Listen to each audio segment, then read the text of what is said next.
धन्यवाद।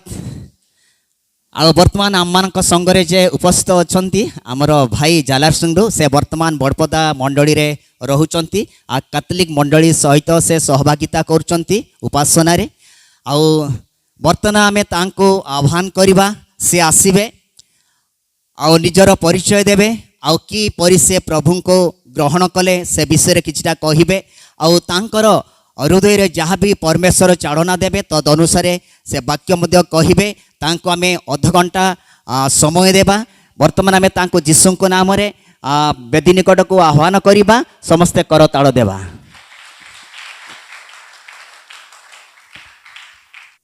समस्ते कहबा praise the Lord, praise the Lord, hallelujah, hallelujah. आपण माने जानते कि नाही किंतु मु निजर परिचय देवाक चाहे। मोर ग्राम हूँ के झालार सिंह आउ वर्तमान मो बड़पदारे बासिंदा तथापि मोर जन्म ग्राम हूँ के झालार सिंह। मो जड़े हिंदू धर्म बा हिंदू परिवार रे मोर जन्म। मोर बापांको नाम हूँ नवघन बिंधाणी, मो नाम हूँ सन्यासी बिंधाणी बा बात्मिस्व नाम हूँ जहन बिंधाणी। पूर्वरु जेते बळे मैं छोट थिली से ग्राम रे आउ 10वीं पर्यंत मो क्लास समाप्त कला परे मु गोटे इस्कन बोली गोटे संस्था बा हिंदू धर्मर गोटे आश्रम रे आउ मु 5 वर्ष 6 वर्ष मु आउ सेठारे शास्त्र शिक्षा बा सेठारे गोटे साधु रूपरे मु सेठी आउ सेठारे रहिबा पाई जाइथिली। 6 वर्ष परे घरर समस्या पड़िबारु एमिति आसिली। पुणी ग्राम रे एमिति रहीगली खेल बुल होई जेते बेले आ मु विवाह वर्ष हैला समय हैला से समय रे मु गोटे ख्रीस्टान झील को बड़पदार ख्रीस्टान झील को आउ भल पाई मु कौन करथिली आउ तांको मु नहीं जाइथिले स्त्री रूपे।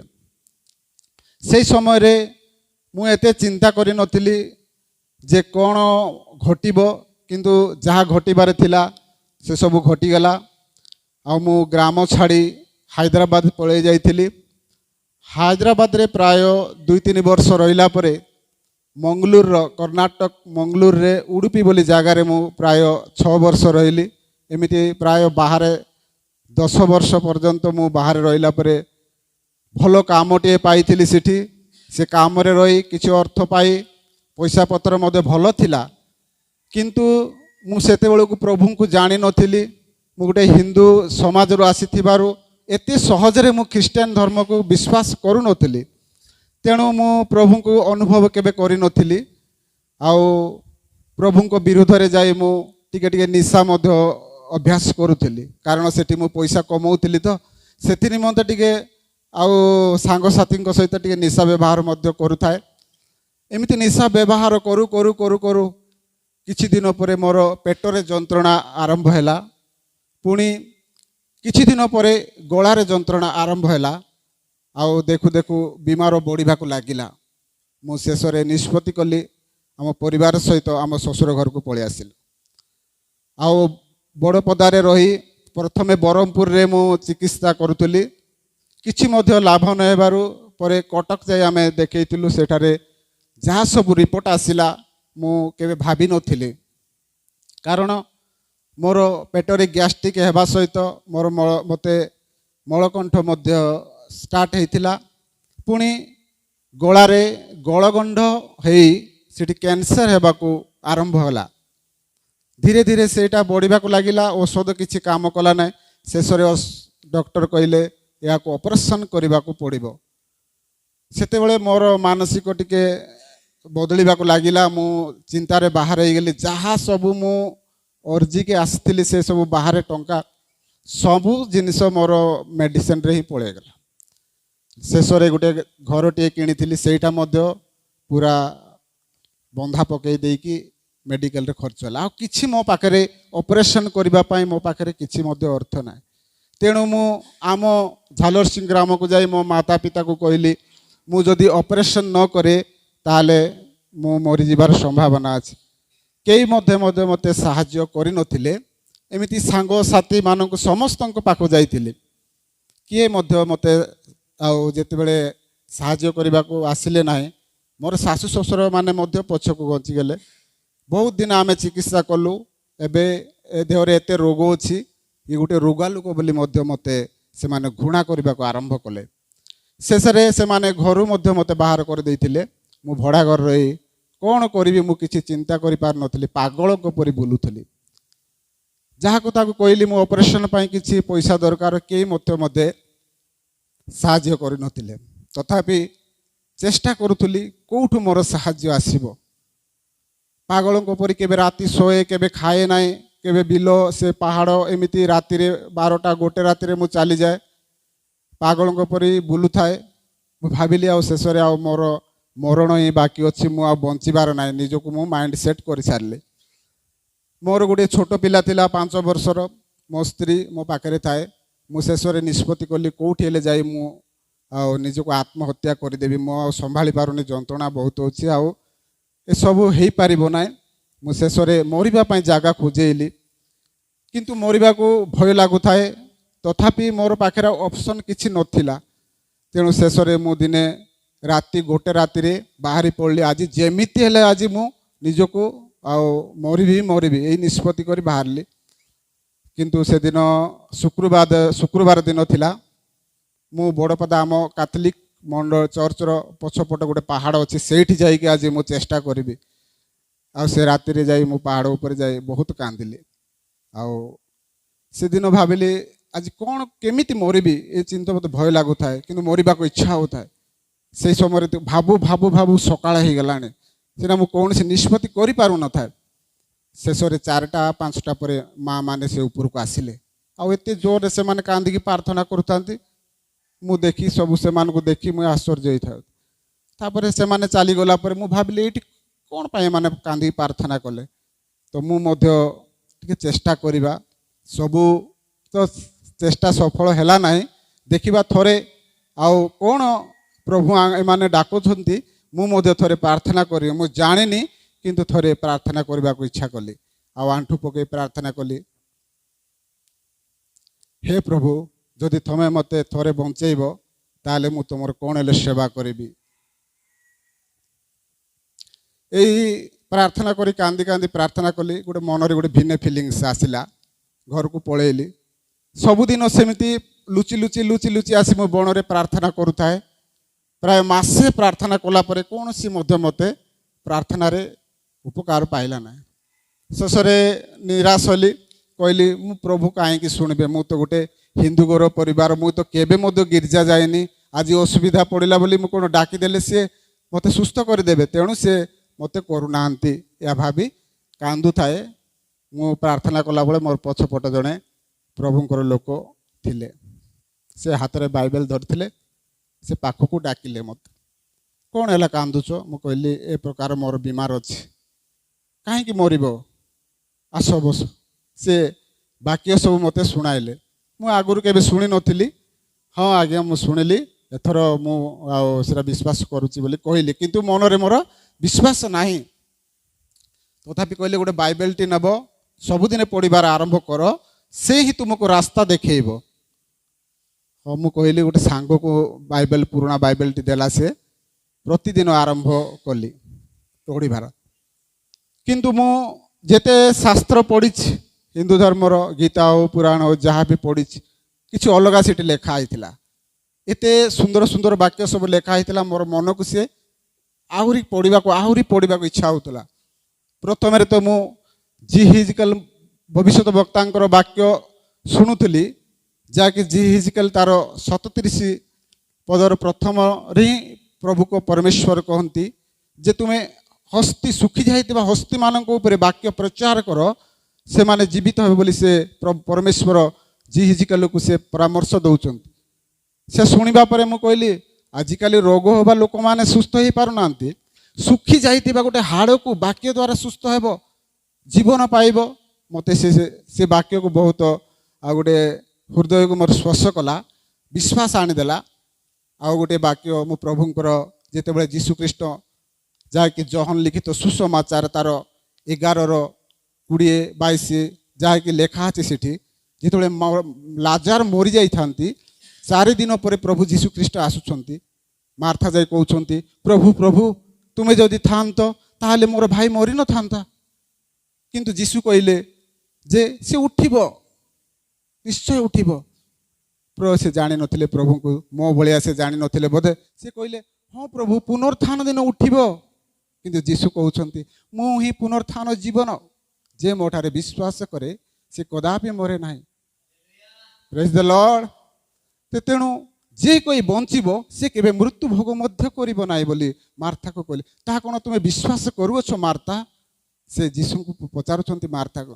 ହଁ ପ୍ରଭୁ, ତୁମେ ଯେ ଈଶ୍ୱରଙ୍କର ପୁତ୍ର ସେଇ ଯୀଶୁଖ୍ରୀଷ୍ଟ ଯିଏ ଜଗତକୁ ଆସିବାର ଥିଲା, ଆପଣ ସେଇ ଖ୍ରୀଷ୍ଟ ବୋଲି ସେ ବିଶ୍ୱାସ କଲେ। ଆଉ ସେଦିନ ତାଙ୍କର ମହିମା 39-40 ପଦରେ ଲେଖା ଅଛି, ତୁ ଏଇ ପଥରକୁ ଗୁଛାଇ ଦିଅ। କିନ୍ତୁ ସେତେବେଳେ ମଧ୍ୟ ମାର୍ଥା ବିଶ୍ୱାସ କରିପାରୁନାହାନ୍ତି। ପଥର ତ ଗନ୍ଧ ପଚରା ବାସ୍ନା ହେବ ପ୍ରଭୁ, ମୁଁ ଗୁଛେଇଲେ। ତୁମେ ଗୁଛ, ପ୍ରଭୁଙ୍କର ମହିମା ଦେଖିବ। ପ୍ରେଜ୍ ଦ ଲର୍ଡ, ହାଲେଲୁୟା। ତେଣୁ ସେଇ ବାକ୍ୟ ଦ୍ୱାରା ମୁଁ ନିଜକୁ ପରିବର୍ତ୍ତନ ଆସିଲା। ବାକ୍ୟ ଦ୍ୱାରା ମୁଁ ସାଙ୍ଗେ ସାଙ୍ଗେ ମଣ୍ଡଳୀକୁ ଲିଖିତ ଆକାରରେ କଲି ମୋତେ ବାତ୍ମିଷ୍ମ ଦିଆଯାଉ। ମଣ୍ଡଳୀ ଲିଖିତ ଆକାରରେ ସମସ୍ତମତିରେ ଆଉ ବାତ୍ମିଷ୍ମ ଦିଆଗଲା। ପ୍ରଭୁ ଯେତେବେଳେ ମୁଁ ବାତ୍ମିଷ୍ମ ନେଲି, ମୁଁ ନିଜକୁ ଅନୁଭବ କଲି ଯେ ମୁଁ ଭଲ ହେଇଗଲି ବୋଲି ନାହିଁ। କାରଣ ପ୍ରଭୁ କହନ୍ତି ଯେ ମୃତ୍ୟୁ ହେଲେ ମଧ୍ୟ ଜୀବିତ ହେବ ଯଦି ମୋତେ ବିଶ୍ୱାସ କରିବ। ଆଉ ମୁଁ ତ ମରିବା ଉପରେ ଅଛି, ପ୍ରଭୁଙ୍କୁ ପାଇ ମରିଲେ ମୁଁ ପ୍ରଭୁଙ୍କୁ ପାଇବି, ଏ ବିଶ୍ୱାସ ମୋର ଥିଲା। କିନ୍ତୁ ସୁସ୍ଥ ଉପରେ ମୁଁ ଏତେ ଗୁରୁତ୍ୱ ଦେଉନଥିଲି। ସେ ରାତିରେ ବାତ୍ମିଷ୍ମ ନେବା ରାତିରେ ଆମେ ସ୍ୱାମୀ ସ୍ତ୍ରୀ ସମସ୍ତେ ଶୋଇଛୁ।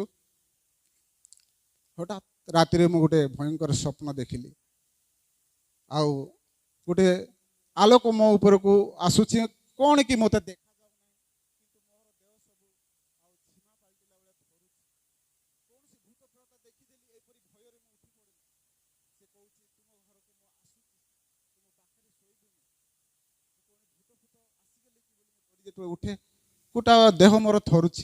ମୋ ସ୍ତ୍ରୀକୁ କହିଲି ମୁଁ କ'ଣ ସ୍ୱପ୍ନ ଦେଖିଲି, କିଏ ଆସିଥିଲା କି ଘରକୁ? ନାଇଁ, କିଏ ଆସିନାହାନ୍ତି, କବାଟ ତ ତାଲା ପଡ଼ି ଘେଡ଼ା ପଡ଼ିଛି, କେଉଁଠି ଆସିବ? ସେତେବେଳେ ଦେଖିଲା ବେଳକୁ ମୋର ଏଇଠି ପୁରା ଘା ହେଇଯାଇଥିଲା, ସେ ସବୁ ସଫା ହେଇଯାଇଥିଲା। ପ୍ରେଜ୍ ଦ ଲର୍ଡ, ହାଲେଲୁୟା। ତ ମୁଁ ଯେତେବେଳେ ପାଣି ମାଗିଲି, ପାଣି ଥରି ଥରି ଯେତେବେଳେ ମୁଁ ପିଉଛି, ସେତେବେଳେ ମୋର ଏଇ ଗଳଗଣ୍ଡ ଆଉ ପାଣି ପିଇ ପାରିବାର ନାହିଁ ଆଗୁଆ। ତ ମୁଁ ପିଇଲାରୁ ସବୁ କ୍ଲିଅରରେ ପାଣି ପିଇ ସାରିଥିଲି। ତ ଆମେ ଏତେ ଜୋରରେ କାନ୍ଦିଲୁ ସେଠି, ପାଟି କରି ସାହି ପଡ଼ିଶା ଲୋକମାନେ ଆଶ୍ଚର୍ଯ୍ୟ ହେଇଗଲେ, କ'ଣ ହେଲା କି ସେ ବିମାର ଥିଲା ହଠାତ୍ ମରିଗଲା ବୋଲି ଆମେ ସବୁ ଲୋକ ଦୌଡ଼ିକି ଆସିଲେ। କିନ୍ତୁ ଯେତେବେଳେ ଆମେ କବାଟ ଖୋଲିଲୁ ସମସ୍ତେ କ'ଣ ହେଲା କାନ୍ଦୁଛୁ, କ'ଣ ହେଲା କାନ୍ଦୁଛୁ? ନା, ପ୍ରଭୁ ମୋତେ ସୁସ୍ଥ କରିଦେଲେ। ସେଇଦିନ ମୁଁ ଅନୁଭବ କଲି ପ୍ରଭୁକୁ। ଯେଉଁ ଲୋକମାନେ ମୋର ଆତ୍ମୀୟ ଲୋକମାନେ ମଧ୍ୟ ମୋଠେ ଦୂରେଇ ଗଲେ। ନିଜର ସ୍ତ୍ରୀ ମଧ୍ୟ ମୋତେ କହିଲା ଗୋଟେ ରୋଗା ଲୋକ ତୁ, ଯାହାକୁ ମୁଁ ଭଲ ପାଇ ମୋର ପରିବାରକୁ ଛାଡ଼ିକି ଗଲି। ସେ ନିଜେ କହିଲା ମରିଗଲେ ଗଲେ ଭଲ ହେଇଥାନ୍ତା, ଏତେ ପଇସା ସରେଇଲୁ। ମୋର ଶ୍ୱଶୁର କହିଲେ ଗୋଟେ ମଲା ସାପ ପାଖକୁ ତୁଇ ଭଲ ପାଇକି ଯାଇଛୁ ବୋଲି କହିଲା। ମୋର ମାଆକୁ କହିପାରୁ, ମୋର ବାପାକୁ କହିପାରିବୁ। ସେମାନେ କହିଲେ ତୁ ଗୋଟେ ଏମିତି ଜାତିକି ଗଲୁ, ତତେ ଆମେ କ'ଣ କରିବୁ? ନିଜର ସାଙ୍ଗମାନେ କିଏ ମୋତେ ହାତ ବଢ଼େଇଲେ। କିନ୍ତୁ ମୁଁ ଆଗରୁ ପ୍ରଭୁକୁ ଜାଣିନଥିଲି। ପ୍ରଭୁ ମୋର ଧର୍ମ ଦେଖିଲେ ନାହିଁ, ମୋର ଜାତି ଦେଖିଲେ ନାହିଁ, ମୋର କ'ଣ ଅଛି ଧର୍ମକର୍ମ କିଛି ଦେଖିଲେ ନାହିଁ। ସେ ଦୟାରେ ମୋତେ ସୁସ୍ଥ କରିଥିଲେ। ଆଉ ଜୀବନରେ ମୁଁ ନିଷ୍ପତ୍ତି କଲି, ଯଦି ପ୍ରଭୁ ମୋତେ ଆଉ ଥରେ ଜନ୍ମ ଦେଇଛନ୍ତି, ପ୍ରଭୁଙ୍କର ସେଇ ସାକ୍ଷ୍ୟ ଦେବା ନିମନ୍ତେ ମୋତେ ଜୀବିତ କରିଛନ୍ତି। ହେଇପାରେ ମୁଁ କାଲି ମଧ୍ୟ ମରିଯାଇପାରେ। ଜୀବନରେ କେବେ ମଧ୍ୟ ଗ୍ୟାରେଣ୍ଟି ନାହିଁ କେଉଁ ସମୟରେ ମୃତ୍ୟୁ ହେବ। ଯଦି ମୁଁ ପ୍ରଭୁକୁ ପ୍ରାର୍ଥନା କରେ, ମୁଁ ଯଦି ଆଉ ଥରେ ମୃତ୍ୟୁବରଣ କରେ ଶାରୀରିକ ହିସାବରେ, ପ୍ରଭୁ ତୁମର ସେବାରେ ମୋତେ ବ୍ୟବହାର କରି ମୃତ୍ୟୁବରଣ କର, କିମ୍ବା ମୋର ପରିବାର ନିମନ୍ତେ ମୁଁ ଜୀବନ ଦେବି ନାହିଁ। ମୋର ବାପା କିମ୍ବା ମୋର ଭାଇ କିମ୍ବା ମୋର ପିଲାମାନଙ୍କ ନିମନ୍ତେ ମୁଁ ଜୀବନ ଦେବାକୁ ଚାହେଁ ନାହିଁ। ଯଦି ବଞ୍ଚିବି ତ ପ୍ରଭୁଙ୍କ ନିମନ୍ତେ ବଞ୍ଚିବି, ଯଦି ମୃତ୍ୟୁ ଭୋଗ କରିବି ତାହେଲେ ପ୍ରଭୁଙ୍କ ନିମନ୍ତେ ମୃତ୍ୟୁ ଭୋଗ କରିବି। ଏହି ଆଶା ନେଇ ମୁଁ ପ୍ରଭୁଙ୍କର ସାକ୍ଷ୍ୟ ଦେବା ନିମନ୍ତେ ଗ୍ରାମ ଗ୍ରାମ ଯାଇ ମୁଁ ସାକ୍ଷ୍ୟ ଦିଏ। ତେଣୁ ପ୍ରଭୁ ଯେ ବ୍ୟବହାର କରୁଛନ୍ତି ସେଥିପାଇଁ ପ୍ରଭୁକୁ ବିଶେଷ ବିଶେଷ ଧନ୍ୟବାଦ। ଏହି ମହାଦୟା ଅନୁଗ୍ରହ ସମସ୍ତଙ୍କୁ ଏଇଟା ପ୍ରେରଣା ଦେବାକୁ ମୁଁ ଗୋଟେ ମେସେଜ ଦେବାକୁ ଚାହେଁ ଯେ ଈଶ୍ୱର ବାକ୍ୟ ଦ୍ୱାରା ମଧ୍ୟ ସୁସ୍ଥ କରନ୍ତି। ଯଦି ଆମେ ଅନ୍ୟ ଧର୍ମମାନଙ୍କର ଯଦି ଦେଖିବା, ଆମ ନିଜ ଧର୍ମ ଯାହାକି ମୁଁ ଶାସ୍ତ୍ର ପଢ଼ିଥିଲି, ଶାସ୍ତ୍ର ବିରୁଦ୍ଧରେ ଯଦି ଆମେ କୌଣସି ପ୍ରାର୍ଥନା ଉପାସନା କରିବା ତାହେଲେ ପ୍ରଭୁ କେବେ ମଧ୍ୟ ସଫଳତା ଦେବେ ନାହିଁ, ଏହା ମୁଁ ଅନୁଭବ କଲି। କାରଣ ଆଗରୁ ମୁଁ ପ୍ରାର୍ଥନା କରୁଥିଲି କିନ୍ତୁ ମୋ ପାଖରେ ବିଶ୍ୱାସ ନଥିଲା, କିନ୍ତୁ ବାକ୍ୟ ହିସାବରେ ପ୍ରାର୍ଥନା କରୁନଥିଲି। କିନ୍ତୁ ଯେତେବେଳେ ପ୍ରଭୁକୁ ଜାଣିଲି, ବାପ୍ତିସ୍ମ ନେଲି, ଯୀଶୁକୁ ଜାଣିଲି, ସେତେବେଳେ ମୋତେ ପ୍ରାର୍ଥନାରେ ପ୍ରଭୁ କଥା ଶୁଣିଲେ। କାରଣ ଅନ୍ୟ ଧର୍ମମାନଙ୍କର ଯଦି ଦେଖିବା, ଲେଖା ଅଛି ଶାସ୍ତ୍ରରେ, ଗୀତାରେ ମଧ୍ୟ ଲେଖା ଅଛି, जो शास्त्र बुद्धि मुस्तदे जयंती श्रद्धा हानित्व तेष्टा निष्ठा काम शर्त मह रजस्तमह। अर्थात जो माने शास्त्र को न मानी अन्य अन्य देवदेवी पूजा हो, कौन सी उपासना हो, निज इच्छारे गोटे कले एमती हो, निज इच्छारे प्रार्थना कले एमती हो, ए सब करिबारे केबे मध्य तुमर निष्ठा चेष्टा सब विफल हेबो बोली लेखा अछि। तथापि लोक माने अंधकार अच्छी, शास्त्र को से माने फॉलो करती ना। अशास्त्र विभूते घोर तोप जयंते तोप जन। जदि तुम्हें शास्त्र पढ़ब ना केते बड़ ज्ञानी होता हो, बाइबल रे मध्य लेखा अछि जगतर ज्ञान मूर्खता मात्र बोली। जदि आमे पाठ छाट एमए बीए पढ़ी मध्य जदि बाइबल शास्त्र हिसाब से जानी न ताहले आमको मध्य प्रभु प्रार्थना केते करुथुले मध्य शुणिबे ना। यह मु वाक्य द्वारा इस शास्त्र द्वारा मो अनुभव कली। प्रभु को विशेष विशेष धन्यवाद जे प्रभु मते से जाति देखिले ना, धर्म देखिले ना, आ पाखे कौन अच्छी धन अच्छी ना गरीब अच्छी से किसी जानिले ना। तेणु आम ख्रीष्टानी हवा पर आमको यही गोटे मेसेज जानवा दरकार जे जितेबाला आम ख्रीष्ट को पाइलु, प्रभु जीशु को जानिले ना ये कौ जातिर कौ बेविचारी थिले, कौ कुष्ठरोगी मानक कौन होते, किंतु से किसी मध्य जानिले ना, से जानिबा को मध्य चेष्टा कले ना मु कौ जातिर, किंतु मते से सुस्थ कर देइछन्ति। तेणु आम सब ध्यान रखा पड़ो। आम ख्रीष्टान माने कौन सी आम पाखे ख्रीष्टीय गुण रहा पड़ो, आम क्यों प्रकार प्रेम करने को पड़ो, क्यों प्रकार प्रार्थना कर शास्त्र द्वारा ही आम जापर। तेणु आसतु से शास्त्र मु अल्प किसी प्रभुंर वाक्य कहबी, कारण मु तो किसी 2018 साल रे मु ख्रीष्टान है, प्राय 7 वर्ष है प्रभु को जानिबारे। तथापि प्रभुंर वाक्य ही ईश्वर कहती, वाक्य ही प्रकृत ईश्वर बोली आम विश्वास करुचु। अल्प किसी वाक्य मु कहबा को चाहे, जहाँकि माथ्यू लिखित सुसमाचार 11 अध्याय 28 पदरु 30 पद पर्यंत किए जड़े पढ़ीदेवा साहाय्य करंतु। हाँ।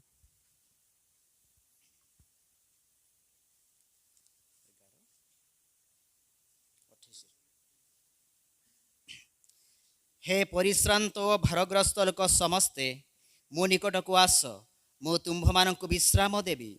मोहर ज्वाली आपणा आपणा उपरे घेन, पुणी मो निकटरू शिख, कारण मु मृदुशील और नम्रचित, आउ तुम्भे माने आपणा आपणा आत्मारे विश्राम पाइब। जेणु मोहर ज्वाली सहज और मोहर भार उश्वास। Hallelujah hallelujah. वाक्य शुणिले प्रभु के प्रकार डाकती, हे परिशांत भारग्रस्त लोक माने मो निकट को आस। को लोक मान को से डाकती, हे परिशांत भारग्रस्त लोक माने मो निकट को आस। को माने भारग्रस्त कहवा सेटा जानवा को पड़ो। गोटे जीवन रे जदि मु बण को काठ को गली, गोटे काठ भुजे के आणुछि, तो मो पाखरे केते समय भार रोचे, बेसी हेले 2 घंटा घर को पहुँचला जाए भार रोचे। ताको कोई पारिबा कि आमे भारग्रस्त नाही। मु जन को ऋण मागिली, से मते ऋण देले, ଆଉ କିଛି ଦିନ ପରେ ପରିଶୋଧ କରିଦେଲି, ତାକୁ କହିପାରିବା କି ଋଣଗ୍ରସ୍ତ ନାହିଁ। କିଛି ସମୟ ରହିଲା। ତ ଜଣେ ଯଦି ରୋଗଗ୍ରସ୍ତ ଥିଲା, କିଛି ଦିନ ପରେ ସୁସ୍ଥତା ପାଇଗଲା, ତାକୁ କହିପାରିବା କି ରୋଗଗ୍ରସ୍ତ ନାହିଁ। କେଉଁମାନଙ୍କୁ ରୋଗଗ୍ରସ୍ତ ବୋଲି ପ୍ରଭୁ କହିଲେ? ପ୍ରଭୁ କହିଲେ ଯେ ଜଣେ ପକ୍ଷଘାତ ରୋଗୀ ପୋଖରୀ ନିକଟରେ 38 ବର୍ଷ ଧରି ସେ ପଡ଼ି ରହିଥିଲେ ଖଟିଆରେ, ସେଇ ଭଳିଆ ଲୋକମାନଙ୍କୁ ରୋଗଗ୍ରସ୍ତ ବୋଲି କୁହାଯାଉଛି। ବର୍ଷ ବର୍ଷ ଧରି ସେମାନେ ଚିକିତ୍ସିତ ହେଉଥିଲେ ମଧ୍ୟ, ମେଡ଼ିକାଲ ଯାଉଥିଲେ ମଧ୍ୟ, ପ୍ରାର୍ଥନା କରୁଥିଲେ ମଧ୍ୟ ସେମାନଙ୍କର ରୋଗ ଦେହରୁ ଯାଉନଥିବ, ସେମାନଙ୍କୁ ରୋଗଗ୍ରସ୍ତ ବୋଲି କୁହାଯାଏ। ଅନେକ ଦିନ ଧରି ଯଦି ଋଣ ପରିଶୋଧ କରିପାରୁନଥିବ, ସେମାନଙ୍କୁ କୁହାଯିବ ଋଣଗ୍ରସ୍ତ ବୋଲି। ଯଦି ଆମେ ଭାରଗ୍ରସ୍ତ କହିଲେ, ଗୋଟେ ଲୋକ ଉପରେ ସବୁଦିନ ତାଙ୍କ ଉପରେ ସେ ଭାରଟା ଉପରେ ଲଦିକି ଥିବ, ସେ କହିଯିବ ଭାରଗ୍ରସ୍ତ ବୋଲି। ତ ସେଇଭଳି ଲୋକମାନଙ୍କୁ ପ୍ରଭୁ ଡାକନ୍ତି, ହେ ପରିଶାନ୍ତ ଭାରଗ୍ରସ୍ତ ଲୋକମାନେ ମୋ ନିକଟକୁ ଆସ, ମୁଁ ତୁମମାନଙ୍କୁ ବିଶ୍ରାମ ଦେବି। ତ ଭାର କେତେ ପ୍ରକାର ଏମିତି ଅଛି? ଗୋଟିଏ ଦେଖିବାକୁ ଗଲେ 3 ପ୍ରକାର ଭାର ବିଷୟରେ ଆଲୋଚନା କରିବା। ଚିନ୍ତା ଗୋଟିଏ ଭାର। ମନୁଷ୍ୟ ପାଖରେ କେବେ ମଧ୍ୟ ଚିନ୍ତା ଯାଉନାହିଁ। ଧନ ଥାଉ କିମ୍ବା ନଥାଉ, ସେ ଚିନ୍ତା କରିବାଟା ଗ୍ୟାରେଣ୍ଟି ହିଁ ଗ୍ୟାରେଣ୍ଟି। ରୋଗ ଗୋଟିଏ ଭାରଗ୍ରସ୍ତ, ବେବିଚାରୀ ଗୋଟିଏ ଭାରଗ୍ରସ୍ତ। ଏଇ ଜିନିଷ ସବୁ ମଣିଷ ପାଖରେ ଲାଗି ରହିଯାଇଥାଏ। ଜଣେ ବେବିଚାରୀ କରୁଥିବ, ସେ ଅନେକ ଦିନ ପର୍ଯ୍ୟନ୍ତ ତା ପାଖରୁ ଯିବ ନାହିଁ। ରୋଗ ମଧ୍ୟ ଯଦି ବଡ଼ ଭଲ ରୋଗ ଲାଗିଗଲା, ତା ପାଖରୁ ମଧ୍ୟ ଯିବ ନାହିଁ। ଚିନ୍ତା ଗୋଟିଏ ଭାରଗ୍ରସ୍ତ। ମଣିଷ ସବୁବେଳେ ଚିନ୍ତା କରୁଛି, କ'ଣ ଖାଇବି, କ'ଣ ପିନ୍ଧିବି, କ'ଣ ହେବ, ଏସବୁ ଚିନ୍ତା କରିଥାଏ। କିନ୍ତୁ ପ୍ରଭୁ କ'ଣ କହିଲେ?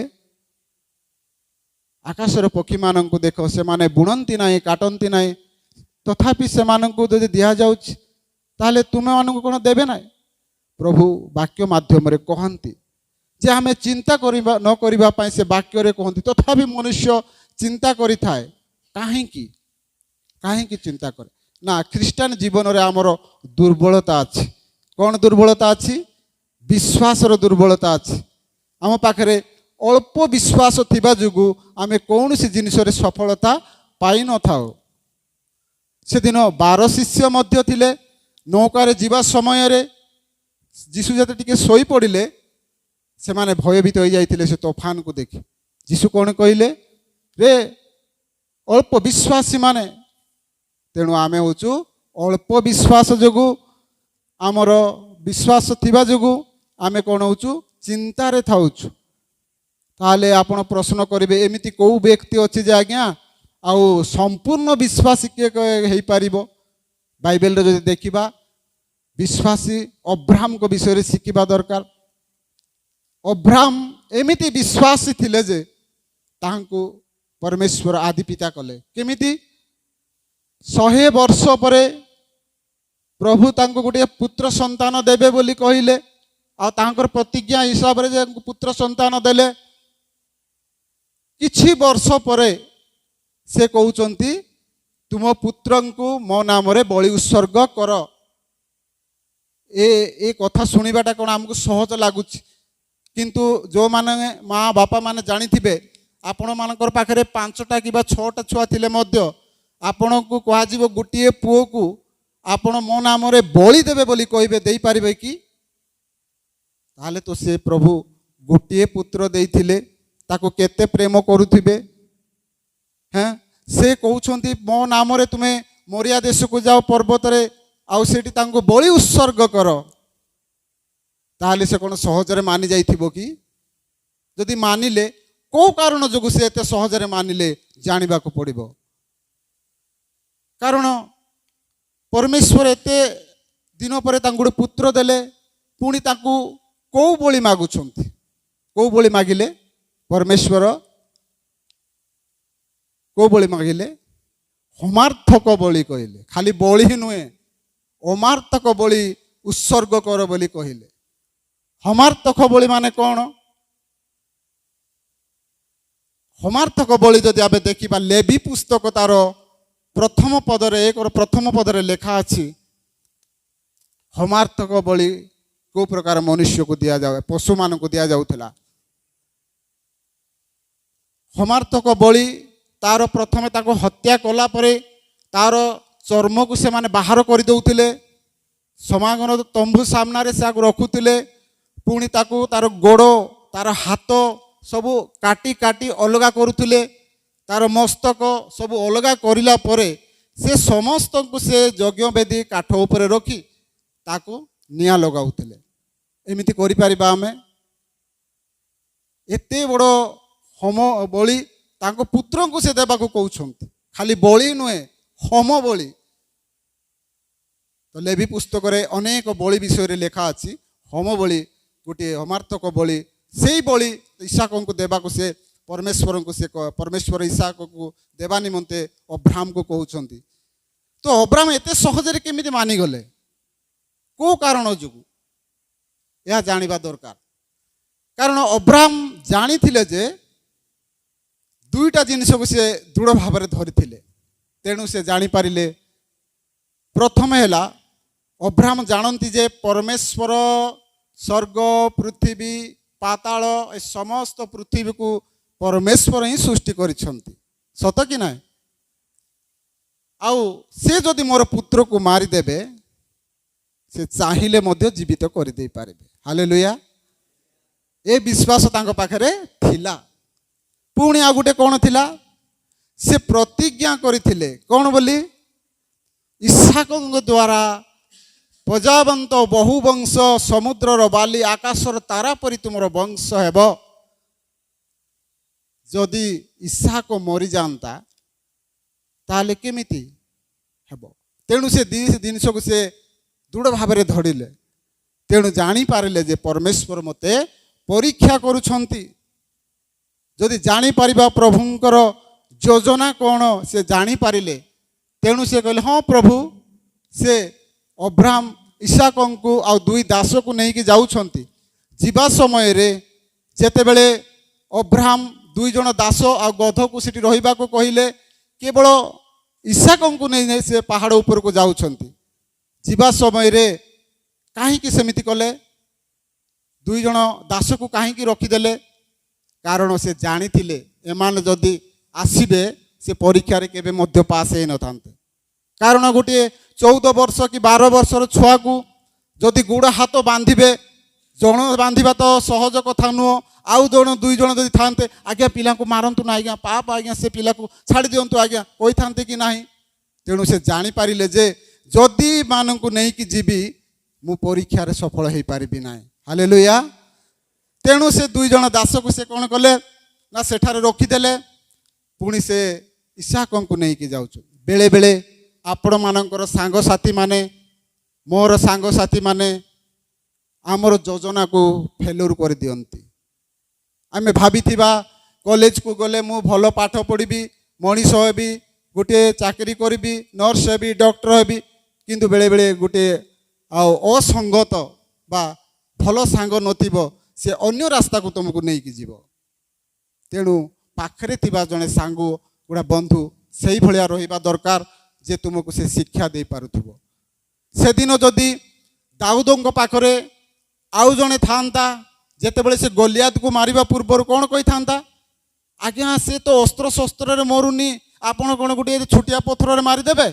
हे पारे से भय मध्य करि थांता किंतु से भाबिले नाही जे ये केते बड़ लोक केते बड़ ए साहसी लोक किंतु गोटे छोटिया पथर रे तांको बोध करदेले हालेलुया तेणु बेले बेले आम मानकर थिबा पाखरे थिबा बंधु मध्य सेही भलिया रहिबा दरकार नले आपण मानकर योजना को आपण मानकर जहाँ लक्ष्य को मध्य से अन्य आड़े नहीं जिबे तेणु अब्राहम तांकर विश्वास द्वारा से कौन कले ना प्रभुंकटारे परीक्षा रे उत्तीर्ण हेले बेले बेले आमको से भाया परीक्षा आसूची जे आमे चिंता करि थाउ कौन करिबा कौन हेबो आम परिवार रे गोटे समस्या आसिले किंतु आम पाखरे विश्वास नाही तेणु प्रभु कहती तुमे काहे चिंता करूअछ तुमर चिंतार भार मो उपरे पकाओ मु तुम मानक निमंते चिंता करूअछि कारण ପ୍ରଭୁ ଜାଣନ୍ତି। କ'ଣ ଜାଣନ୍ତି? ଆମମାନଙ୍କର କ'ଣ ଆବଶ୍ୟକ ସେ ଜାଣନ୍ତି। ତେଣୁ ଆମେ ବେଶୀ ଚିନ୍ତା ନ କରି ଆମର ବିଶ୍ୱାସକୁ କ'ଣ କରିବାର ଅଛି? ପ୍ରଭୁଙ୍କ ଉପରେ ଢାଳିଦେବା। ସେଦିନ ଅବ୍ରାହମ ସେହିଭଳିଆ ବିଶ୍ୱାସ କରି ଆଉ ଇସାକକୁ ସେ ବଞ୍ଚାଇଲେ। ପୁଣି ତାଙ୍କର ପରୀକ୍ଷାରେ ସେ ଉତ୍ତୀର୍ଣ୍ଣ ହେଲେ। ସେଇଦିନ ଠାରୁ ସେ ପାହାଡ଼ର ନାମ କ'ଣ ରଖିଲେ? ପ୍ରଭୁ ଜଗେଇବେ। ସେ ପର୍ବତର ନାମ କ'ଣ ହେଲେ? ପ୍ରଭୁ ଜଗେଇବେ। ଜିହୋଭା ଜିରି, ମରିଆ ପର୍ବତକୁ ପ୍ରଭୁ ଜଗେଇବେ ବୋଲି ସେ ଆଉ ସେ ପର୍ବତର ନାମ ପରମେଶ୍ୱର ଜଗେଇବେ ବୋଲି ରଖିଲେ। ତ ଅବ୍ରାହମ ବିଶ୍ୱାସ ଦ୍ୱାରା ସେ କ'ଣ କଲେ? ସଫଳ ହେଇପାରିଲେ। ଯଦି ଆମ ପାଖରେ ସେମିତି ବିଶ୍ୱାସ ଥିବ ତାହେଲେ କୌଣସି ରୋଗ ଆସୁ, ଚିନ୍ତା ଆସୁ, ଦୂର ହେଇଯିବ। କିନ୍ତୁ ଆମମାନଙ୍କରେ ଅଳ୍ପ ବିଶ୍ୱାସ ଯୋଗୁଁ ଆମେ ସଫଳତା ହେଇପାରୁନାହୁଁ। ଯଦି ଆମେ ରୋଗରେ ଅଛୁ, ରୋଗ ଗୋଟିଏ ଚିନ୍ତାଗ୍ରସ୍ତ, ଭାରଗ୍ରସ୍ତ, ମୁଁ ତିନିଟା ଯାହା କହିଲି। ରୋଗରେ ଥିବା ଲୋକ ସବୁବେଳେ ତାଙ୍କର ମାନସିକ କେମିତି ପ୍ରକାର ଥିବ ୟା ଜାଣିପାରିବ କେବଳ ଯିଏ ରୋଗରେ ଥିବ। କିନ୍ତୁ ଯେତେବେଳେ ଜଣେ ପରମେଶ୍ୱରଙ୍କ ବା ଯୀଶୁଙ୍କ ପାଖକୁ ଯାଉଛି, ଜଣେ ମାଥ୍ୟୁ ଲିଖିତ ସୁସମାଚାର ତାର 8:5 ଯଦି ଆମେ ଦେଖିବା, ଜଣେ ସତ୍ ସେନାପତିଙ୍କ ବିଷୟରେ ଲେଖା ଅଛି। ଜଣେ ସତ୍ ସେନାପତିଙ୍କର ବିଶ୍ୱାସ ଦେଖନ୍ତୁ। ଜଣେ ସତ୍ ସେନାପତି ପ୍ରଭୁଙ୍କ ନିକଟକୁ ଯାଇ କହୁଛି, ହେ ପ୍ରଭୁ, ମୋର ଜଣେ ଦାସ ପକ୍ଷାଘାତ ରୋଗୀରେ ପୀଡ଼ିତ ଅଛି। ଯୀଶୁ ଶୁଣିବା ମାତ୍ରେ କହିଲେ, ହଁ ମୁଁ ଆସୁଛି। କିନ୍ତୁ ସତ୍ ସେନାପତି କ'ଣ କହୁଛନ୍ତି? ପ୍ରଭୁ, ଆପଣ ଯେ ମୋ ଗୃହକୁ ଆସିବ ସେଥିପାଇଁ ମୁଁ ଯୋଗ୍ୟ ନୁହେଁ, କେବଳ ପଦେ ମାତ୍ର ଆଜ୍ଞା କରନ୍ତୁ। ହାଲେଲୁୟା। କାରଣ କ'ଣ? ସତ୍ ସେନାପତି ମାନେ କ'ଣ? 100 ଜଣଙ୍କ ଭିତରେ ସେ ଜଣେ ମୁଖିଆ, କମାଣ୍ଡର। ସେ କହୁଛନ୍ତି, ପ୍ରଭୁ, ମୁଁ 100 ଜଣଙ୍କ ଭିତରେ ମୋତେ କ୍ଷମତା ଦିଆଯାଇଅଛି। ମୁଁ କହିବି ଜଣକୁ ଆସ କହିଲେ ଆସିବ, ଯାଅ କହିଲେ ଯିବ। ମୋତେ ସେ ଅଧିକାର ପାଇଛି ପ୍ରଭୁ। ଆପଣ ଯଦି ଆଜ୍ଞା କରିବେ ତାହେଲେ ମୋର ଦାସ ସୁସ୍ଥ ହେବ। ହାଲେଲୁୟା। ତ ଏପରି ବିଶ୍ୱାସ ଦେଖି ଯୀଶୁ କହିଲେ, ଇସ୍ରାଏଲ ମଧ୍ୟରେ ଏପରି ବିଶ୍ୱାସୀ ନାହିଁ। କାହିଁକି ନଥିଲେ କି? କିନ୍ତୁ ସେ ଜାଗାରେ ମୁଁ ହେଇଥିଲେ ମୁଁ ଯୀଶୁଙ୍କୁ ନେଇକି ଏକା ଯାଇଥାନ୍ତି, ଆଉ ଟିକେ ଛାତି ଫୁଲେଇକି ଚାଲିଥାନ୍ତି, ମୋ ପାଖକୁ ଯୀଶୁ ଆସୁଛି। କିନ୍ତୁ ସେ ସବୁ ସେ କହିଲେ ନାହିଁ। ଏତେ ନମ୍ର ଦେଖେଇଲେ, ଆପଣ ଯେ ମୋ ଘରକୁ ଆସିବେ ଯୋଗ୍ୟ ନୁହେଁ, ପଦେ ମାତ୍ର ଆଜ୍ଞା କରନ୍ତୁ, ମୋର ଦାସ ସୁସ୍ଥ ହେବ। ତେଣୁ ଏତେ ବିଶ୍ୱାସୀ ଦେଖି ସେ କହିଲେ ଯେ ଇସ୍ରାଏଲ ମଧ୍ୟରେ ଏପରି ବିଶ୍ୱାସୀ ନାହିଁ। ତ ପ୍ରଭୁ, ଆମେ ଯଦି ରୋଗରେ ଅଛୁ ତାହେଲେ ଆମମାନଙ୍କୁ କ'ଣ କରେ? ବିଶ୍ୱାସର ଆବଶ୍ୟକ। ଯଦି ଆମର ପାଖରେ ଦୃଢ଼ ବିଶ୍ୱାସ ଥାଏ, ପ୍ରଭୁ ନିଶ୍ଚୟ ସୁସ୍ଥ କରିବ। ଏହା ଭାବନ୍ତୁ ନାହିଁ ଯେ ମୁଁ ରୋଗରେ ଅଛି, ସୁସ୍ଥ ହେବି କି ନା। ଆମ ପାଖରେ ଅଳ୍ପ ଦୁଇ ଆଡ଼େ ବିଶ୍ୱାସ ଅଛି। ଗୋଟେ ଆଡ଼େ ପ୍ରଭୁଙ୍କ ଆଡ଼େ, ଆଉ ଗୋଟେ ଆଡ଼େ ଆଉ ମେଡ଼ିକାଲ ଆଡ଼େ ରହୁଛି। ପୁରାପୁରି ସମ୍ପୂର୍ଣ୍ଣ ବିଶ୍ୱାସ ନଥିବା ଯୋଗୁଁ ହେଉଛି। ବେବିଚାରୀ ଗୋଟିଏ ଭାରଗ୍ରସ୍ତ। ଆପଣମାନେ ସ୍କୁଲ, କଲେଜ, ଅଫିସରେ ଯାଆନ୍ତି, କେଉଁ ସମୟରେ କେଉଁ ଜାଗାରେ ମଧ୍ୟ ଆପଣମାନେ ପାପ କରନ୍ତି। ବେବିଚାରୀ ମାନେ କ'ଣ? ଖାଲି ବେବିଚାରୀ କଲେ ବେବିଚାରୀ ନାହିଁ, ତାଙ୍କ ଦୃଷ୍ଟିରେ ଦେଖିବା ମାନେ ମଧ୍ୟ ବେବିଚାରୀ ବୋଲି ବାକ୍ୟ କହେ। ତାଙ୍କୁ ମନ୍ଦ ଦୃଷ୍ଟିରେ ଦେଖିବା ମଧ୍ୟ ବେବିଚାରୀ। ଆଜିକାଲି ତ ସବୁ ସେ ସାଧାରଣ, ମୋବାଇଲରେ ମଧ୍ୟ ଦେଖୁଛୁ, ସେଇଟା ମଧ୍ୟ ଗୋଟେ ବେବିଚାରୀ। ତେଣୁ ସେଇ ବେବିଚାରୀ ମାନଙ୍କୁ ପ୍ରଭୁ କହନ୍ତି, ତାହେଲେ ଏପରି କଲେ ବେବିଚାରୀ। ତାପରେ କ'ଣ ଆଗରୁ କେମିତି ବେବିଚାର ନଥିଲେ କି? ଯଦି ଆମେ ଦେଖିବା, ଦାଉଦ ପ୍ରଭୁଙ୍କର ଜଣେ ଅଭିଷିକ୍ତ ବ୍ୟକ୍ତି ମଧ୍ୟ ବେବିଚାର କରିଛନ୍ତି। ଦ୍ୱିତୀୟ ସାମୁଏଲ ତାଙ୍କର 11:1-12-16-23 ଯଦି ଦେଖିବା, ତାଙ୍କ ବିଷୟରେ ଲେଖା ଅଛି, ଦାଉଦ ଜଣେ ଉରିୟଙ୍କର ଜଣେ ବତ୍ସେବା କରୁଥିବା ସ୍ତ୍ରୀଙ୍କୁ ସେ ଦେଖି ପ୍ରଲୋଭନରେ ପଡ଼ିଯାଇଥିଲେ। ଏହା ସମସ୍ତେ ଜାଣନ୍ତି। କାହିଁକି ପଡ଼ିଯାଇଥିଲେ? ଗୋଟେ ରାଜା, ଜଣେ ଅଭିଷିକ୍ତ ଲୋକ, ପ୍ରଭୁଙ୍କୁ ପାଇବା ଲୋକ, କେମିତି ସେ ପ୍ରଲୋଭନରେ ପଡ଼ିଲେ? ଚିନ୍ତା କରିବାକୁ ପଡ଼ିବ। ଯଦି ଛାତ ଉପରେ ବୁଲୁଛନ୍ତି, ଜଣେ ସେ ସ୍ତ୍ରୀ ମଧ୍ୟ ଜାଣିବା କଥା, ଜଣେ ରାଜା ବୁଲୁଛି, ଜଣେ ଦେଖୁଛି, ସେ କ'ଣ ସେଇ ଅବସ୍ଥାରେ ସେ ଗାଧେଇବା କଥା, ସ୍ନାନ କରିବା କଥା? ଯଦି ଜଣେ ରାଜା ସିଏ ମଧ୍ୟ ଚିନ୍ତା କରିବା କଥା ଯେ ମୁଁ ଜଣକୁ ଯଦି ଦେଖିଲି ତାର ଅର୍ଥ ନୁହେଁ ଯେ ମୁଁ ତାକୁ ଖରାପ ନଜରରେ ଦେଖିବି, ସେ ମଧ୍ୟ ଚିନ୍ତା କଲେ ନାହିଁ। ଦେଖନ୍ତୁ ଏଇ ଭିତର ରହସ୍ୟ କିଭଳି। ସେ ନେଇ ଦାସକୁ ନେଇ ପଠେଇଲେ, ସେ ମଧ୍ୟ ଚାଲି ଆସୁଛନ୍ତି। ଆରେ ଜଣେ ସ୍ତ୍ରୀ ତାଙ୍କ ସ୍ୱାମୀ ନାହିଁ, ଜଣେ ରାଜାଟାକୁ କିଏଟାକୁ ସେ ଅଜଣା ଲୋକଙ୍କୁ ସେ କିପରି କଥା ଶୁଣି ଚାଲି ଯାଉଛନ୍ତି। ତ ଆମେ ଜାଣିବାକୁ ପଡ଼ିବ, ସେ କଥା ଶୁଣି ସେ ମଧ୍ୟ ପାପରେ ପଡ଼ିଲେ। ତେଣୁ ପରମେଶ୍ୱର କ'ଣ କଲେ? ଏହା ପରମେଶ୍ୱରଙ୍କ ଦୃଷ୍ଟିରେ ମନ୍ଦ ଥିଲା। ସେ ପୁରା ପରମେଶ୍ୱର ନାଥନ ବ୍ୟବସ୍ଥା ବକ୍ତାଙ୍କୁ ପଠାଉଛନ୍ତି, ଯାଅ ମୋର ଦାସ ଏପରି ପାପ କଲେ ତାଙ୍କୁ ଯାଇ ଶିକ୍ଷା ଦିଅ। ଯେତେବେଳେ ନାଥନ ବ୍ୟବସ୍ଥା ଯାଇ କହୁଛନ୍ତି, ସେତେବେଳେ ସେ ଅନୁତାପ କରୁଛନ୍ତି। ପ୍ରଭୁ ନାଥନ ଭବିଷ୍ୟତ ବକ୍ତା କହୁଛନ୍ତି, ତୁମକୁ ଚାହିଁଥିଲେ ପରମେଶ୍ୱର ଆହୁରି ଆହୁରି ସ୍ତ୍ରୀମାନ ଦେଇଥାନ୍ତେ, ଗୋଟିଏ ଗରିବ ନିରୀହ ଗୋଟିଏ ବିଚରା ସେ ସୈନ୍ୟର ସ୍ତ୍ରୀଙ୍କୁ ତୁମେ ଏ ପ୍ରକାର ବ୍ୟବହାର କଲ। ସେ ଅନୁତାପ କଲେ, ଆଉ ସେ ମୋର ଭୁଲ ହେଇଛି ବୋଲି ସ୍ୱୀକାର କଲେ। ତଥାପି ପରମେଶ୍ୱର ତାଙ୍କୁ ସେ ଦଣ୍ଡ ଦେଲେ। ତାଙ୍କର ପୁତ୍ରକୁ, ହାଗାଇର ପୁତ୍ରକୁ, ଆଉ ଉରିୟଙ୍କର ସ୍ତ୍ରୀ ଯେ ହାଗାଇର ଭୁଲ କହିଲି, ସେ ଦାସୀଙ୍କର ସେ ସ୍ତ୍ରୀଙ୍କୁ ନେଇ କ'ଣ କଲେ? ତାଙ୍କର ସନ୍ତାନକୁ ସେ ମୃତ୍ୟୁବରଣ କରିଲେ। ଯେତେବେଳେ ଦାଉଦ ପ୍ରାର୍ଥନା କରୁଛନ୍ତି 7 ଦିନ ପର୍ଯ୍ୟନ୍ତ, ହେ ପ୍ରଭୁ, ଆଣ୍ଠୁ ପକାଇ ସେ ପ୍ରାର୍ଥନା କରି ଅଖା ପିନ୍ଧି ଭୂମିରେ ପ୍ରାର୍ଥନା କରୁଛନ୍ତି, ତଥାପି ସେ ପ୍ରାର୍ଥନା ଶୁଣିଲେ ନାହିଁ। 7 ଦିନ ପରେ ମୃତ୍ୟୁକୁ ମରିଗଲେ। ସେତେବେଳେ ଦାସମାନେ ଛାନିଆ ହେଇଯାଉଥିଲେ, କ'ଣ ଏତେ ପ୍ରାର୍ଥନାରେ ସେ ବି ପିଲା ଶୁଣିଛି ମରିଯିବ ବୋଲି, ସେ କ'ଣ ନ କରିବ? ତାର ଦାସମାନେ ଡରି ଯାଉଥିଲେ। ସେ ଜାଣିଲେ ପୁତ୍ର ମୋର ମରିସାରିଛନ୍ତି। ଉଠିଲେ, ସ୍ନାନ କଲେ, ଗାଧୁଆ ପାଦ ହୋଇ ଉତ୍ତମ ବସ୍ତ୍ର ପିନ୍ଧିଲେ। ସମସ୍ତେ ଆଶ୍ଚର୍ଯ୍ୟ ହେଲେ, ଏ ବ୍ୟକ୍ତି ପିଲା ଛୁଆ ରୋଗରେ ଥିଲାବେଳେ ଏତେ ପ୍ରାର୍ଥନା କରା ମରିଗଲା ପରେ ଆଉ ସେ କ'ଣ ଗାଧୁଆ ପାଦ ହୋଇ ନୂତନ ବସ୍ତ୍ର ପରିଧାନ କରୁଛି। ସେତେବେଳେ ଦାଉଦ କହୁଛନ୍ତି, ମୋର ପିଲା ଯେତେବେଳେ ଅସୁସ୍ଥ ଥିଲା, ମୁଁ ପରମେଶ୍ୱରଙ୍କୁ ପ୍ରାର୍ଥନା କଲି, କାଳେ ପ୍ରଭୁ ମୋର ପ୍ରାର୍ଥନା ଶୁଣିବେ ବୋଲି, ଆଉ ମୋର ପୁତ୍ର ଏବେ ମରିସାରିଛି। ମୁଁ ଚାହିଁଲେ ତା ପାଖକୁ ଯାଇପାରିବି, ସେ ମୋ ପାଖକୁ ଆସିପାରିବ ନାହିଁ। ମୁଁ କାହିଁକି ଆଉ ଦୁଃଖ କରିବି? ତେଣୁ ସେ ନିଜକୁ ଅନୁତାପ କରି ରହିଲେ। ତେଣୁ ବ୍ୟଭିଚାରୀ ଗୋଟିଏ ଏହି ପ୍ରକାର ରୋଗ, ଯାହାକି ଆମକୁ ବିନଷ୍ଟ କରିଦେବ ପରମେଶ୍ୱର ପାଖକୁ। ତେଣୁ ମୋର କହିବାର ଏତିକି ଯେ ୟଙ୍ଗମାନଙ୍କୁ ହଉ ବା ଯେଉଁମାନେ ବ୍ୟକ୍ତି ଅଛନ୍ତି, ବ୍ୟଭିଚାରରେ ପରମେଶ୍ୱରଙ୍କର ବିରୁଦ୍ଧରେ ଆମେ କରୁଛୁ। ଏ 3ଟା ଜିନିଷକୁ ଆମେ ଭଲ ଭାବରେ ଜାଣିବାକୁ ହେବ। ତେଣୁ ଭାବନ୍ତୁ ନାହିଁ ଯେ ପରମେଶ୍ୱର ଆମକୁ ଛାଡ଼ି ଦେଇଛନ୍ତି।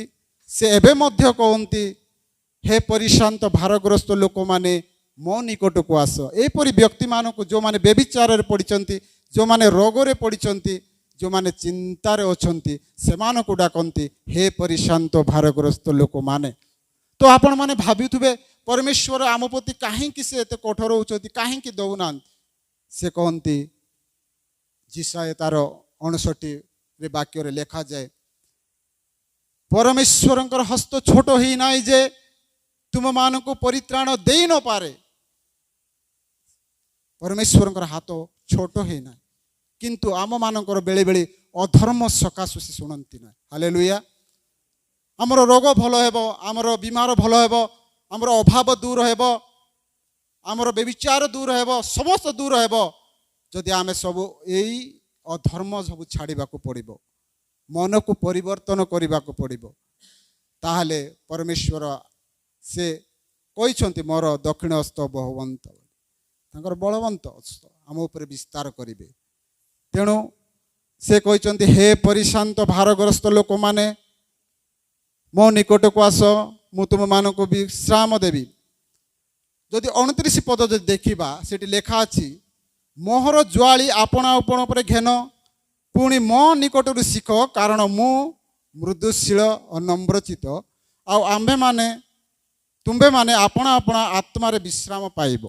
ଏଇଠି ତ କହୁଛନ୍ତି, ମୋତେ ବିଶ୍ୱାସ କର, ତୁମକୁ ମୁଁ ବିଶ୍ରାମ ଦେବି ବୋଲି କହୁଛି। विश्वास कले किंतु जुहाली लगिला जुहाली कौन गोटे जगार फिटिया पुणी प्रभु आ जुआली आम उपरको पकईबे देखिथिबे आपण माने तो चाषी लोक जेतेबेले बड़ बड़ बलद बाके षंढ माने हेई थाउ ना कहीं बलवंत ताकू जदि जुआली पड़ीजिव से केमिति बांधी होइकी रही जाउची चाष करिबारे साहाय्य होउची नेबारे साहाय्य होउची जेतेबेले आपण मानकर पिला मानकू युवती युवती मानकू जदि जुआली पड़ीजिव को जुआली प्रभुंकर जुआली जदि पड़ीजिव से माने आउ एपट सेपट होबे ना से माने सीधारे चलिए आपण कंट्रोल करि पारिबे एपट चाल कहले सेपट सेपट चाल कले तो से जुआली कौन से जुआली होउची प्रभुंकर वाक्य जो माने प्रभुंकर वाक्य को पालन करिवे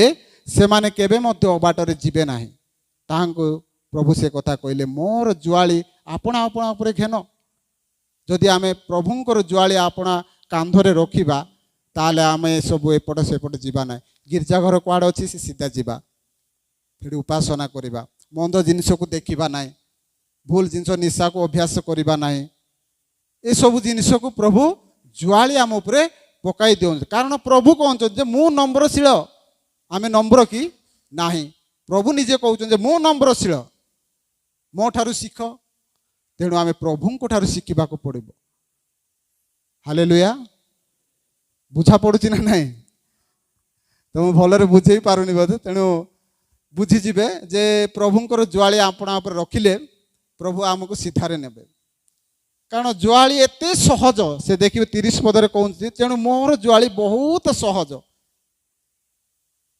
केमिति सहज प्रभुंकर वाक्य सब पालन कले सहज आउ ताहाटारु अति सहज आउ को जुआली अछि ई संसार को जदि आमे बोहिबा बहुत ओजन हेबो प्रभुंकर जुआली सही देबाटा बहुत भलो तेणु प्रभु कहले जेणु मोहर जुआली सहज मोर भार पुणी हालुका उश्वास तेणु से भार को ग्रहण करिबा तेणु से कहले हे परिशांत भारग्रस्त लोक माने आमको डाकंती हे परिशांत भारग्रस्त लोक माने मो निकट को आस मु तुम मानंकु विश्राम देवी तेणु प्रभु ए वाक्य रे अल्प वाक्य रे आशीर्वाद करंतु अति सुंदर व्यवहार करुछंती मंडली को मंडलीर कर्मकर्ता माने सुजोग देइछंती तेणु मंडली को मु विशेष विशेष धन्यवाद देबाक चाहे मु जड़े नूतन विश्वासी ख्रीस्टान हिसाब रे सुजोग देइथिबारु प्रभु ए मंडली को आशीर्वाद निश्चय करिवे आ बहुत परिमाण रे करिछंती मध्य छोट ग्राम हेले मध्य विश्वासी मानक देखिले इठिर आ जहाँ उद्दीपना देखिले मत लगुच आ बहुत गुड़े आग को जाइछंती विशेष करी आम सामसन भाई मते आगु जणैथिले आ मु जानिला परे बहुत खुशी लागिला मते एठिके निमंत्रण करिथिबारु बहुत बहुत धन्यवाद।